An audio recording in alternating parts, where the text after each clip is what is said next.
ગુજરાતનો આવાજ।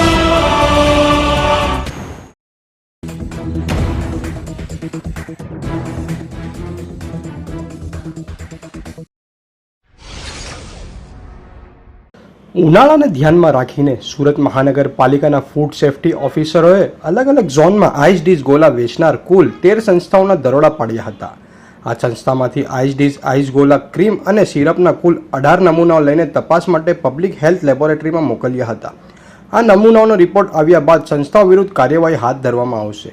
હાલ ઉનાળાની કાળઝાળ ગરમીની શરૂઆત થઈ ગઈ છે। આ સિઝનમાં આઈસ ડીશ અને આઈસ ગોલાનું સેવન મોટા પ્રમાણમાં લોકો કરતા હોય છે, ત્યારે સુરત મહાનગરપાલિકાના ફૂડ સેફ્ટી ઓફિસરો દ્વારા અલગ અલગ ટીમો બનાવીને શહેરમાં આઈસ ડીશ અને ગોલાનું વેચાણ કરતી સંસ્થાઓને તપાસવામાં આવી રહી છે।